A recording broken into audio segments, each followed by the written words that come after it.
Atos dos Apóstolos, capítulo de número 23, e o verso de número 11. Eu gostaria que você prestasse bastante atenção. Quero ser bem objetivo para nós não se estendermos no horário. Amém? E podemos participar da ceia de maneira tranquila. Atos dos Apóstolos, capítulo 23, e o verso de número 11. O apóstolo Paulo recebeu uma visita especial. Diz assim: na noite seguinte, o Senhor, pondo-se ao lado dele, disse: coragem, assim como você testemunhou a meu respeito em Jerusalém, deverá testemunhar também em Roma. Amém? Fica com sua Bíblia aberta aí, feche seus olhos. Eterno Pai, nós te damos graças, te louvamos por estarmos juntos mais uma noite, para bendizer e exaltar o teu santo nome. Pedimos que teu Espírito Santo continue ministrando aos nossos corações, falando conosco do menor ao maior, do mais novo ao mais velho, em nome de Jesus. E aquele que crê e concorda, diga amém e amém, Jesus. Amém, queridos? Graças a Deus. Amados, quando nós lemos a respeito da história do apóstolo Paulo, sempre é impactante. Nós, quando lemos, podemos fazer com que a nossa mente crie, né, os cenários, os momentos. Eu, pelo menos, quando leio, eu sou assim, eu acabo entrando naquilo que eu estou lendo. Então, eu tenho uma facilidade muito grande de imaginar como era o momento, o que estava acontecendo, como se fosse realmente uma testemunha ocular, mas praticamente na arquibancada, apenas vendo os fatos. E quando eu estou lendo, eu tenho essa facilidade, seja um livro ou seja a Bíblia. E quando nós lemos aqui a história do apóstolo Paulo, ela é impactante, porque em diversos momentos nós podemos ver a ação de Deus sobre a vida dele e a forma com que Deus o usou na sua geração. Os ensinamentos que nós recebemos através das suas cartas são presentes na nossa vida até hoje e base para a vida ministerial de obreiros, pastores, bispos, missionários e também na conduta da igreja. Então é muito importante a vida deste homem no que diz respeito à palavra de Deus, porque ele foi realmente um instrumento nas mãos do Senhor. Talvez tenha sido aquele que mais alcançou vidas para Cristo em sua vida, e num tempo onde não tinha avião, num tempo onde não tinha carros velozes, num tempo onde não tinha WhatsApp, Facebook, Instagram, mas um homem que se tornou conhecido e muito conhecido por conta daquilo que Deus fazia na vida dele e através da vida dele. Amém?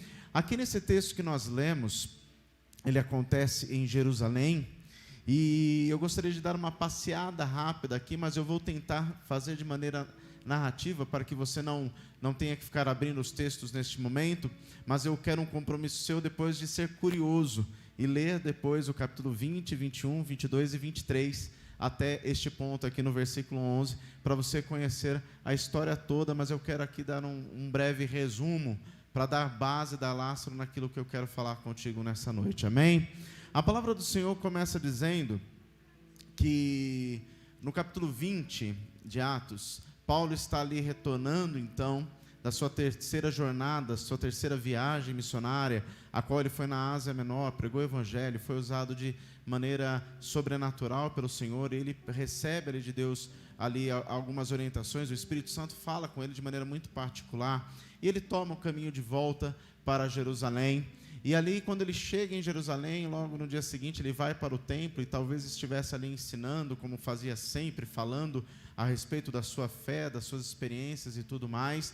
E alguns homens ali se levantam contra ele, e começam então a falar coisas a respeito dele, incitam a multidão contra ele naquele lugar, e você vai começar a ler isso ali a partir do capítulo 21 de Atos. Você vai ver que essa multidão é incitada, e Paulo então ele é praticamente ali colocado em uma posição de quase ser espancado, e o comandante, o centurião, que era responsável em estar ali, ele percebeu a situação e mandou que os soldados pegassem a Paulo e o tirassem dali, o levassem até a fortaleza, porque temeu que poderia acontecer algo pior. E era comum soldados romanos estarem investigando todo e qualquer tumulto que acontecia, porque eles detinham a autoridade sobre aquela província, sobre aquele lugar. E ali Paulo então ele sai daquela posição, E se nós lemos depois lá em Atos 21, 37, é interessante porque Paulo é tirado daquela situação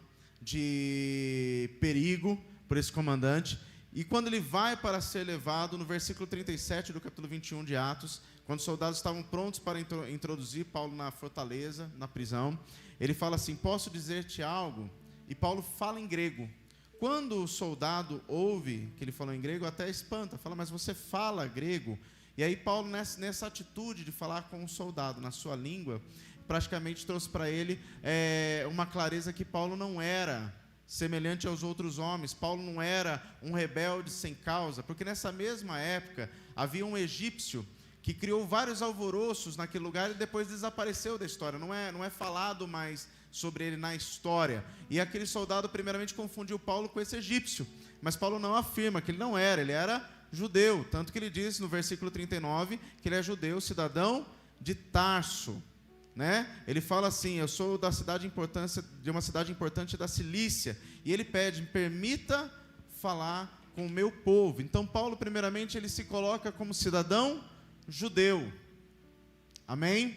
E ali então ele começa a falar com o povo, fazendo uma defesa ali. E é interessante que esse centurião deu amparo para Paulo e permitiu que ele falasse, porque viu nele algo diferente. Mas após Paulo terminar a sua defesa, na hora que ele fala a sua última fala, o povo volta a se levantar contra ele, volta a ofendê-lo, volta a falar que ele não merecia viver. E é interessante porque quando então o comandante dá uma ordem dizendo: levem ele para dentro da fortaleza e lá o açoitem, aí Paulo toma uma outra postura, que está em Atos 22, do verso 39 em diante. Ele se apresenta como cidadão romano. O texto diz, Atos 22, a partir do verso 25, ele diz assim: então, enquanto amarravam a fim de açoitá-lo, Paulo disse ao centurião que estava ali: vocês têm o direito de açoitar um cidadão romano sem que ele tenha sido condenado? E ao ouvir isso, o centurião foi prevenir então o comandante, dizendo: o que vais fazer? Este homem é cidadão romano. E o comandante dirigiu-se a Paulo e perguntou: diga-me, você é cidadão romano? E ele respondeu: sim, sou. Então o comandante disse: eu precisei pagar um elevado preço por minha cidadania. E respondeu então Paulo: eu a tenho por direito de nascimento. E os que iam interrogá-lo retiraram-se imediatamente, e o próprio comandante ficou alarmado ao saber que havia prendido um cidadão romano. Então preste atenção nesse ponto aqui, querido. A pergunta que Paulo fez, dizendo assim: vocês poderiam então açoitar um cidadão romano que não está realmente ali com uma culpa comprovada? Por que Paulo disse isso, se apresentou como cidadão romano? Porque ele o era por nascimento. A cidade, querido, de Tarso da Cilícia, ela foi incorporada a Roma. Então, os ancestrais de Paulo que tinham ali uma vida social elevada, uma capacidade financeira avantajada, eles adquiriram a cidadania porque era comum que se vendesse a cidadania romana, homens adquiriram, e isso era uma fonte de renda também para o governo romano, amém? Só que Paulo, quando nasce, Paulo já nasce com direito de nascimento, e esse centurião nós podemos ver que ele não era também, mas ele havia comprado por um alto preço, e quando fala que ele era cidadão romano por nascimento, pela cultura ele tinha um valor maior do que aquele que havia adquirido, por mais que tivesse adquirido a cidadania por um alto preço. E Paulo fala isso por quê? Porque eles não poderiam prender um cidadão romano, ainda mais açoitá-lo, sem que fosse provado que nele houvesse algum dolo, houvesse alguma culpa. Então é interessante que o comandante ele toma uma situação diferente. Ele fala: vamos levá-lo ao sinédrio, para que então os homens ali o julguem. Então Paulo é levado para dentro do sinédrio. Se você pega o capítulo de Atos, capítulo 23, a partir do verso 1, você vai ver que começa então o julgamento, entre aspas, de Paulo, o interrogatório de Paulo, quer dizer, e Paulo começa iniciando a sua defesa, e ele fala de maneira clara: tudo o que eu fiz, eu agi de boa consciência. Não só naquilo que eu estava fazendo no templo na hora que eu fui preso, mas em tudo que eu tenho feito durante toda a minha vida, eu tenho feito de boa consciência. Estou ciente daquilo que eu tenho falado e sei que isso está correto. Naquela mesma hora, Ananias, que era o sumo sacerdote, manda que alguém que estava perto, que desse ali um tapa na boca de Paulo, batesse nele. E Paulo naquela hora, então, ele reclama do comportamento daquele membro do sinédrio. e fala a respeito do sumo sacerdote, chamando o sumo sacerdote de parede branqueada. Quem é das antigas tem uma música do Cats Barneia que tem esse tema. E talvez você ouviu essa música e até hoje não sabia por quê. Por que Paulo chamou de parede branqueada? Era uma parede com defeitos, que muitas vezes era colocado uma grande quantidade de cal, que é branco, né, para que ela ficasse maquiada. Sabe aquela parede que está torta, que hoje em dia a gente pega a argamassa, joga, passa massa corrida, e depois que pinta, ninguém sabe o que está lá dentro? Era exatamente isso. O que ele estava dizendo? Você parece que é algo, mas na verdade você não é. Tem muita coisa aí dentro que não está correta. E Ananias era conhecido como um cara ganancioso. Um sacerdote que, na verdade, não agia como sacerdote. Agia politicamente em favor do governo romano. E é interessante, querido, porque aí alguém repreende Paulo dizendo: como que você fala assim do sumo sacerdote? E a resposta de Paulo é interessante, porque Paulo se desculpa e fala assim: eu não sabia que você era o sumo sacerdote. E aqui cabe duas linhas de pensamento. A primeira delas, Paulo talvez não reconheceu o sumo sacerdote, porque talvez aquela reunião não fosse uma reunião comum, não estava acontecendo no dia que acontecia normalmente. E talvez o sacerdote não estivesse então no lugar que ele ocupava normalmente na tribuna. Talvez ele não estivesse com as suas vestes sacerdotais da cerimônia. Então Paulo não reconheceu. É uma primeira linha de pensamento. A segunda linha de pensamento, que Paulo agiu falando ironicamente, porque Ananias não agia como um sumo sacerdote. As suas atitudes não condiziam com a sua posição. Quem está me entendendo, diga amém. Mas Paulo, quando ele percebe que ele não teria um julgamento justo, então ele começa a falar de maneira diferente. Ele se apresenta como fariseu. Aí para muita gente, agora nesse momento é um momento chocante. Paulo era fariseu? Sim. E filho de fariseu. E ele faz uso dessa ligação religiosa para garantir a sua própria segurança. O sinédrio era composto de fariseus e saduceus. Dois grupos que tinham grandes divergências teológicas. Por exemplo, o fariseu cria na ressurreição corporal, cria em anjos e demônios. O saduceu refutava tudo aquilo que foi avanço na teologia judaica até aquele momento e não cria nisso. Então Paulo lança uma pergunta que cria praticamente um estratagema naquela reunião, causando a divisão. Ele fala que eu estou aqui, estão me julgando por conta da ressurreição.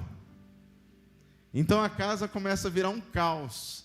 Você já viu casa de político, direita e esquerda? É aquela situação. Aí o comandante, pela terceira vez, entra em cena. Com medo que Paulo fosse ali despedaçado, acontecesse uma situação ali de morte, ele manda novamente que Paulo fosse tirado daquele lugar.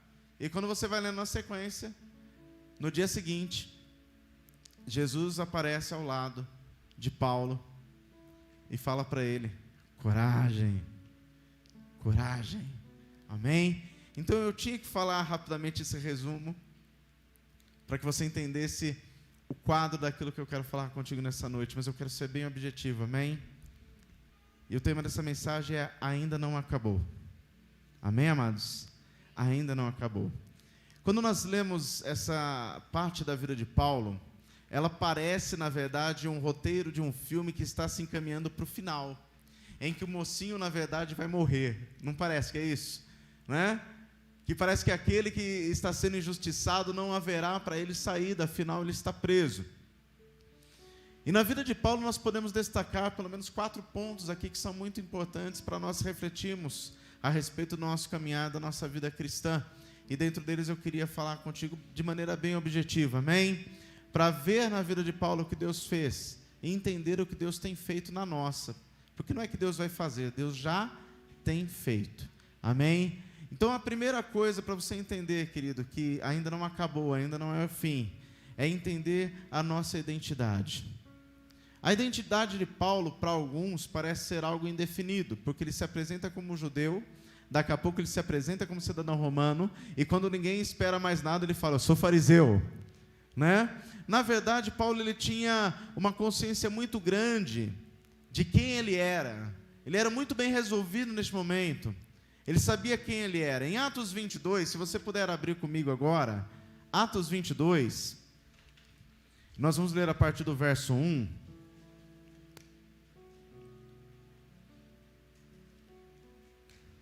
Ô jovem, tem lugar aqui dentro, entra aqui. Entra aqui, tem lugares aqui, ó, tem vários. Amém? Atos 22, a partir do verso 1, diz assim, quando ele vai começar a sua defesa: irmãos e pais, ouçam agora a minha defesa. Quando ouviram que lhes falava em aramaico, ficaram em absoluto silêncio. Então Paulo disse: sou judeu, nascido em Tarso da Cilícia, mas criado nesta cidade. Ele se apresenta como judeu, local que hoje atualmente é a Turquia. Ele fala: sou judeu, é como se estivesse dizendo: eu sou um de vocês. E Paulo fala com eles em aramaico, para que eles entendessem e ficasse uma coisa bem direta, para que eles compreendessem que ele não era diferente deles. Olha, eu vim do mesmo lugar, eu fui criado no mesmo lugar que vocês, vivi e vi as mesmas coisas que vocês viram, ouvi e aprendi as mesmas coisas que vocês aprenderam. Mas também ele se apresenta como cidadão romano, para trazer então proteção para si mesmo, você vê na sequência, e no momento necessário ele se apresenta como fariseu, para dizer: olha, eu creio nisso. E é interessante que quando se fala de ressurreição, Paulo cria realmente a ressurreição, mas aqui é um pouquinho para frente que eu vou falar, amém? Mas aqui, querido, entenda o mais importante: Paulo não é mais Saulo. Quando fala que ele sabia quem ele era, ele tinha uma convicção plena de quem ele era bem resolvido com isso, ele já sabia que, embora ele tivesse vindo daquele mesmo povo, embora ele tivesse ouvido as mesmas coisas, embora seus olhos tivessem testemunhado as mesmas coisas, embora ele tivesse ouvido os mesmos ensinamentos, embora ele tivesse crescido naquele lugar, ele não era mais Saulo. Embora ele se apresentasse como judeu, embora ele se apresentasse como cidadão romano, embora ele se apresentasse naquele momento oportuno como fariseu, a verdade é que ele não era nenhum deles mais. Na verdade, Paulo aqui, ele já era cidadão do céu. A sua nacionalidade agora, a sua identidade aqui era outra. E eu quero que você entenda 3 coisas de maneira bem objetiva. A primeira delas: nós não apagamos o nosso passado e nem mesmo a nossa origem. Você não tem como apagar o seu passado, acertando ou errando. Não existe um corretivo, não existe uma borracha que você possa olhar para trás e apagar aquilo que você acertou ou aquilo que você errou. Querido, presta atenção na segunda coisa: não tem como nós deletarmos os nossos fracassos e os nossos erros. Você pode ter errado ontem à noite, você pode ter errado nesta manhã, você pode ter errado nesta tarde antes de chegar aqui, você pode ter errado aqui dentro já, de repente olhando para alguém e julgando no seu coração aquela pessoa. Você não tem como deletar isso, não há como fazer isso. Nós não temos como reescrever, querido, aquilo que passou. Isso é uma verdade, mas nós precisamos entender, querido, que os nossos erros e os nossos fracassos, e nem mesmo o momento, definem quem nós somos diante de Deus. Deus é aquele que pode vir colocar a mão e mudar aquilo que nós estamos vivendo. Querido, Paulo aqui, ele não era mais Saulo. Ele tinha entendido algo maior que a religião não havia conseguido trazer para ele nos ensinamentos. Ele havia compreendido algo que os mestres da lei não tinham conseguido passar para ele, que ele não estava ali numa posição pejorativa de mais um funcionário operário para fazer aquilo que era necessário dentro das culturas e tradições, mas ele compreendeu que ele ocupava agora uma posição maior em Deus. Ele era filho, e como filho tinha prazer de fazer aquilo que agradava ao Pai. Então Paulo era completamente resolvido a respeito da sua identidade. Olha para mim, querido, olha para mim aqui, entenda isso: você é filho de Deus. E não é filho de Deus por uma conjectura humana, em que popularmente se diz que todo mundo é filho de Deus, porque não é isso que a Bíblia ensina. A Bíblia ensina em João 1, verso 11 e 12, que ele veio para os seus, e os seus não receberam, mas todos quanto receberam, deu-lhes o poder de serem feitos filhos de Deus. Então, quando alguém disser para você assim: todo mundo é filho de Deus, isso não é uma verdade perante a Bíblia.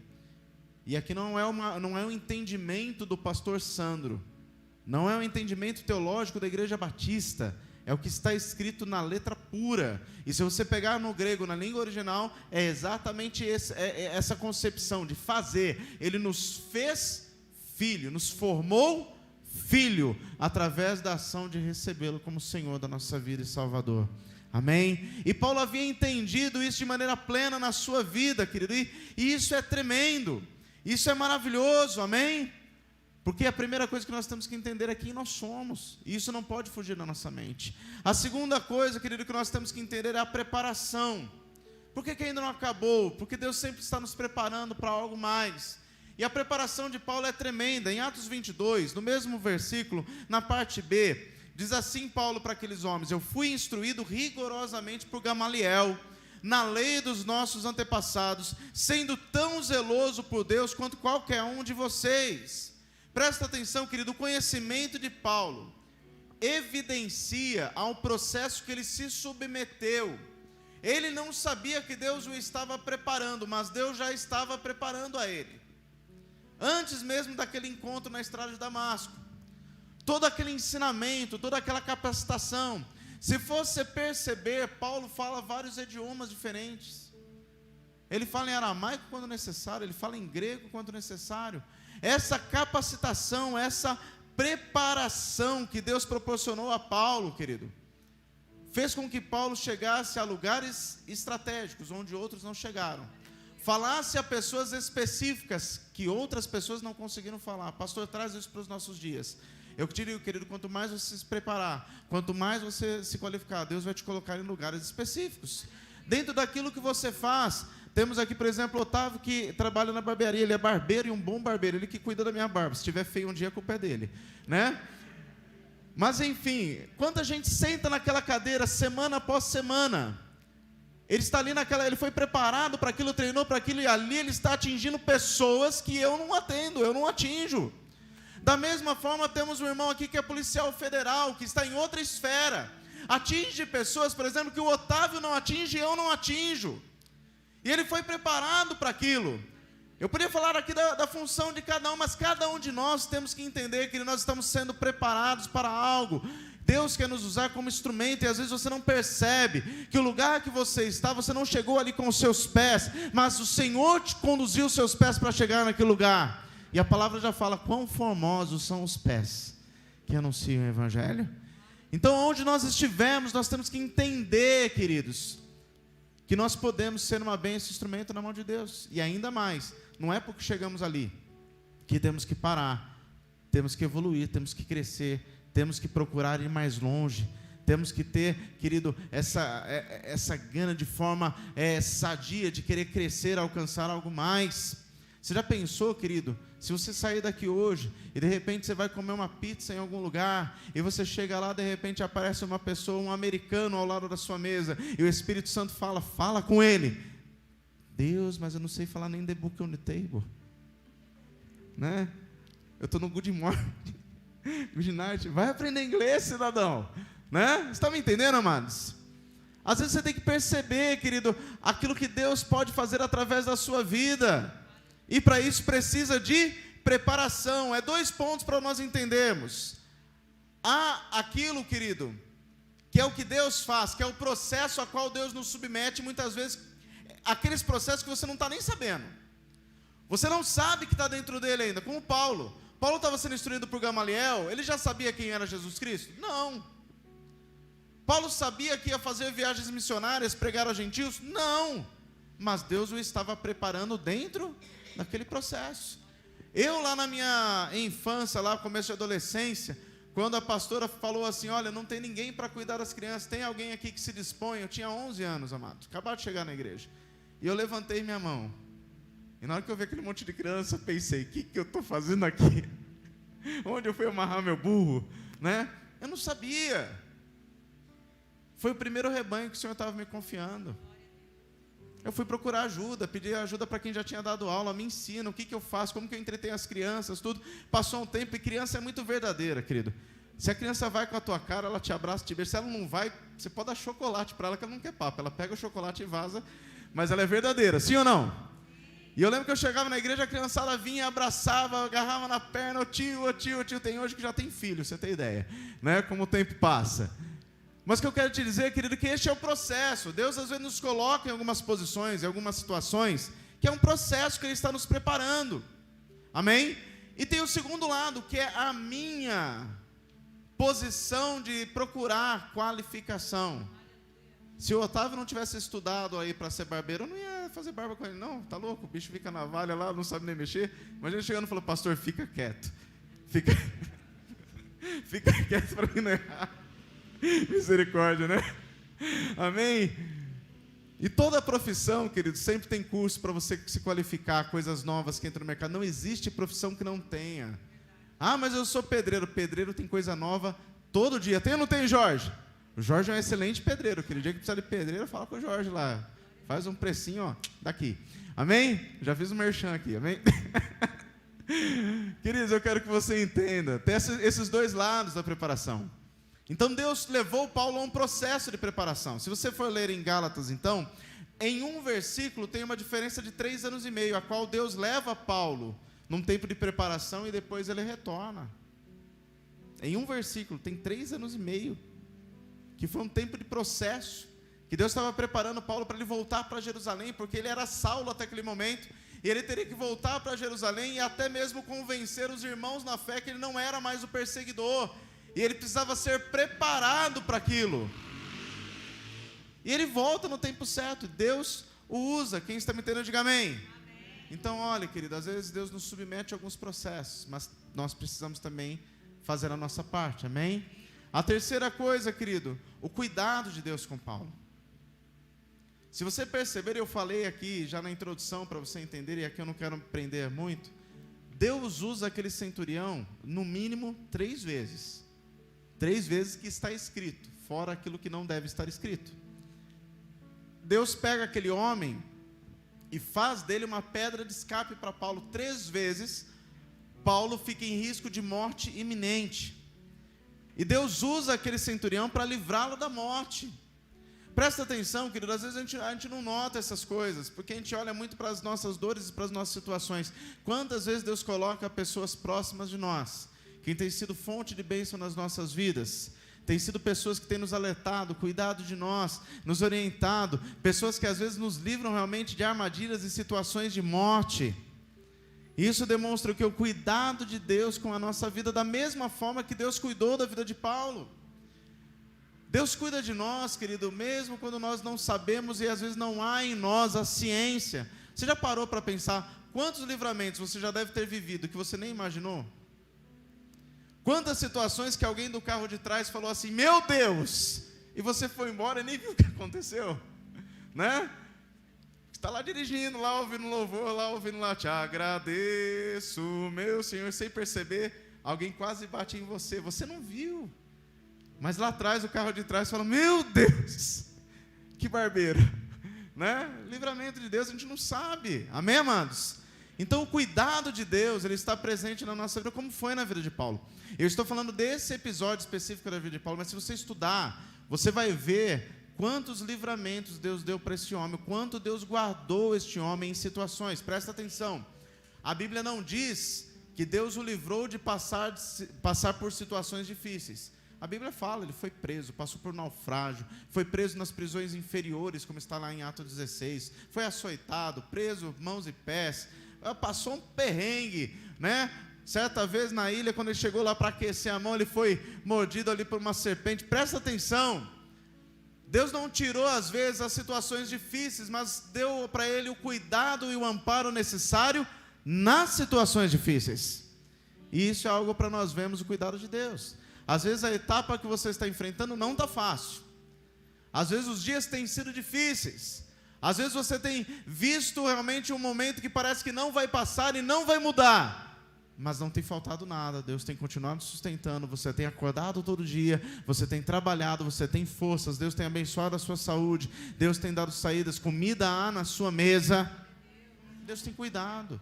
É que às vezes a gente quer ver o cuidado de Deus como se um anjo descesse na terra e falasse com a gente de maneira direta. E Deus já está cuidando de você, querido. Faz assim, ó. Mesmo com a máscara, faz aí, ó. Dá aquela respirada. Eu sei que com a máscara é terrível. Você está vivo. Você está vivo. E esta vida que Deus te deu é para você vivê-la da melhor forma possível. Porque a sua vida é uma vida de louvor a Ele. A sua vida, querido, é para agradar a Ele. A sua vida é para que Ele seja glorificado. A sua vida é para que Ele seja exaltado. Paulo, quando ele recebe de Deus ali, através do Espírito Santo, visões a respeito dos sofrimentos que estavam iminentes em Jerusalém, ele falou lá no capítulo 20 de Atos: eu não olho para a minha vida como algo importante desde que eu agrade a Deus, desde que eu cumpra o propósito. E nós temos que olhar, querido, na nossa vida como uma oportunidade de agradar a Deus. Ah, pastor, então eu só vou ficar na igreja 24 horas por dia? Não. Agradar a Deus é cuidar bem da sua família, querido. Agradar a Deus é honrar a sua esposa, você honrar o seu esposo.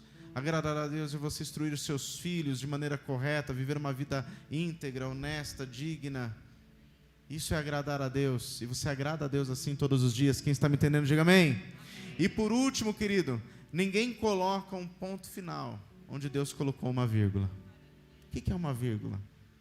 É um espaço de respiração no meio da frase. É uma breve pausa. E é interessante quando nós lemos a história de Paulo até aqui, como eu disse, parece que as coisas estão indo para o final. Abre a sua Bíblia comigo em Atos, aí volta 2 páginas, vai no capítulo 20, no verso de número 22 e o verso de número 23.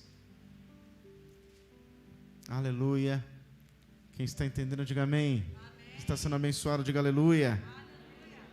Atos 20, verso 22 a 23. Paulo está lá prestes para voltar para Jerusalém. Olha que interessante. Ele diz assim: agora, compelido pelo Espírito, estou indo para Jerusalém, sem saber o que me acontecerá ali, senão que em todas as cidades o Espírito me avisa que prisões e sofrimentos me esperam. Paulo já foi para Jerusalém sabendo que o negócio lá ia ser sério. Ele já foi para lá pensando: ah, meu Deus, o que vai acontecer? E quando ele estava preso, o que não está na letra, mas está implícito, e você pode entender quando Jesus aparece do lado dele, nós podemos entender que Paulo tinha pensado: tudo aquilo que eu recebi de visão está para acontecer. Eu estou chegando no final do meu ministério, no final da minha vida. Eu vou aqui ficar aguardando a morte. E muitas vezes nós agimos exatamente como Paulo.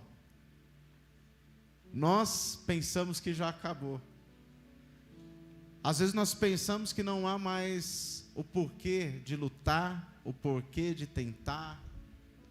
Às vezes nós colocamos no nosso coração aquela frase: eu já tentei de tudo, eu já fiz de tudo. E você pode ter feito tudo, você pode ter tentado tudo, mas está na hora de você deixar Deus fazer.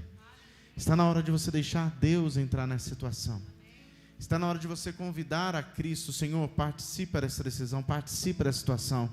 Eu já esgotei as minhas possibilidades, mas agora eu entendi que não são as minhas possibilidades, mas é a sua mão. Eu já entendi que não sou eu que vou mudar a situação, mas é confiando em Ti que a situação vai mudar. E Paulo, ele chega nessa situação pensando que seu ministério estava terminando. E presta atenção, querido, não estou dizendo que Paulo estava aqui dizendo: eu não fiz o necessário. Mas estou dizendo que Paulo é um camarada que ele estava pronto. Se fosse para morrer naquele tempo, naquele dia, ele estaria pronto para morrer. Ele tinha vivido os seus dias e feito tudo aquilo que era necessário. Então, quando você lê, inclusive, a sequência, o verso 24, você vê de maneira muito clara que Paulo está pronto. Se for o tempo, se for a hora, embora ele tivesse medo, porque era ser humano, carne e osso que nem eu e você, ele estava pronto. Ele estava pronto para o próximo passo. A questão é, querido, que às vezes nós não confiamos porque não estamos prontos para o próximo passo. Porque deixar Deus tomar o comando da situação passa pelo lado de você tirar a sua. Você estar pronto para o próximo passo, deixar Deus agir aí, passa pela decisão de você se render dizendo: Senhor, eu não consigo. E essa decisão, querido, é só você que pode tomar. Mas eu digo para você, querido, que você nessa noite tem a oportunidade de tomar, porque ainda não acabou, ainda não é o fim. Jesus aparece do lado de Paulo e diz: coragem. Jesus não está aqui de maneira corpórea ou numa visão como apareceu a Paulo, mas está falando para mim e para você aqui, olha para mim, dizendo: coragem, ainda não é o fim. Paulo, quando ouve aquela palavra coragem, ele entende que o fim dele não seria em Jerusalém. Seu fim não é agora, a sua história não acabou, o seu momento, querido, de fim de história não é esse, a sua vida não vai parar aqui, a sua história não vai parar aqui. Deus tem algo maior para realizar através da sua vida. Deus fala para Paulo: da mesma maneira que você testemunhou a respeito de mim em Jerusalém, você também vai testemunhar lá em Roma. Deus gerou toda uma situação, e se você estudar a história de Paulo, você vê que tudo que Deus fez ainda, muita coisa aconteceu, querido. E eu quero te dizer isso nessa noite, eu quero que você grave no seu coração: ainda não é o fim, ainda não acabou aquilo que Deus tem para realizar na sua vida, e através da sua vida, ainda não acabou. Deus tem muito ainda para fazer, amado. Enquanto houver fôlego de vida, Deus vai realizar na sua vida e vai realizar através da sua vida. Não desista de servir a Deus. Jesus, quando estava no Getsemane, ele teve a oportunidade de desistir do plano original. Sabendo de tudo aquilo que estava aguardando, ele orou. E você lembra dessa oração? Pai, se possível, passa de mim esse cálice. Mas o que serve para nós é a segunda parte da oração: contudo, seja feita a tua vontade. Dar esse próximo passo, querido, é deixar que Deus cumpra a vontade dele na sua vida. Ei, olha para mim. A vontade de Deus, como o próprio apóstolo Paulo disse em Romanos 12, verso 2, na parte C do versículo, a vontade é boa, só vai trazer o bem, é perfeita, não tem confusão e é agradável. Então viva essa vontade na sua vida, permita Ele ser Deus na sua vida, na sua história. Viva esse novo tempo em Deus, em nome de Jesus, amém? Que você receba essa palavra nessa noite sobre a sua vida. Não coloque ela no bolso ou na memória, mas viva esta palavra de maneira prática, em nome de Jesus, amém? Feche seus olhos, vamos orar. Eterno Pai, nós te agradecemos, Senhor, pelo privilégio de juntos, ó Deus, compartilharmos a sua palavra.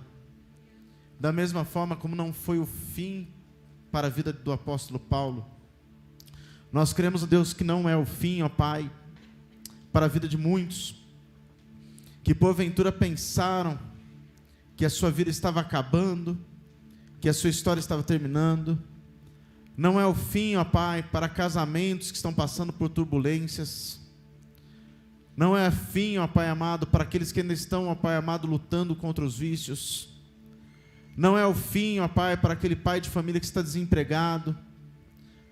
Não é o fim, ó Pai, para aquele que chegou a este lugar sem direção, sem esperança. Mas, ó Deus, é uma oportunidade de recomeçar. Nós não podemos, ó Deus, apagar o nosso passado, nem nosso fracasso, nem nossos erros, nem nossas debilidades. Não podemos reescrever a nossa história, mas, Senhor, Tu podes escrever uma nova história para cada um de nós. Nós não podemos, ó Pai amado, reformar aquilo que quebramos ou reconstruir aquilo que destruímos. Mas o Senhor é um Deus que pode restaurar e pode criar além do nada, Pai, e fazer tudo. Então, Deus, nessa hora nós oramos pela Tua igreja, Pai amado, pedindo, Senhor, desperta o Teu povo, desperta a sua noiva para esse tempo que se chama hoje, para entender que não é o fim, para entender que quando não tocar a trombeta, enquanto não tocar a trombeta, a igreja continua sendo igreja, e a igreja tem que continuar como frente, evangelizando, falando do seu amor. A igreja deve continuar praticando as obras que refletem o Teu nome e a Sua glória. Senhor Jesus, desperta a Sua igreja no temor do Senhor, para que a sua conduta realmente seja de luz, seja sendo sal, salgando, mas também gerando sede naqueles que estão vendo a cada um de nós, para que tenham sede de conhecer e beber desta água que vem da fonte que é o Senhor. Amado Deus, eu oro a Ti por este homem, por esta mulher, que porventura no seu coração disse: é o fim. Eu peço, Deus, desperta este homem, esta mulher, este coração, para entender este novo começo que o Senhor tem para ele e para ela. Ora a Ti, ó Pai amado, por este, ó Pai amado, que tem passado por turbulências na vida pessoal, pedindo, Deus, coloca a sua mão e desperta. Ouça a palavra que o Senhor Jesus disse a Paulo, diz a mim e a você também: coragem, coragem, ainda não acabou.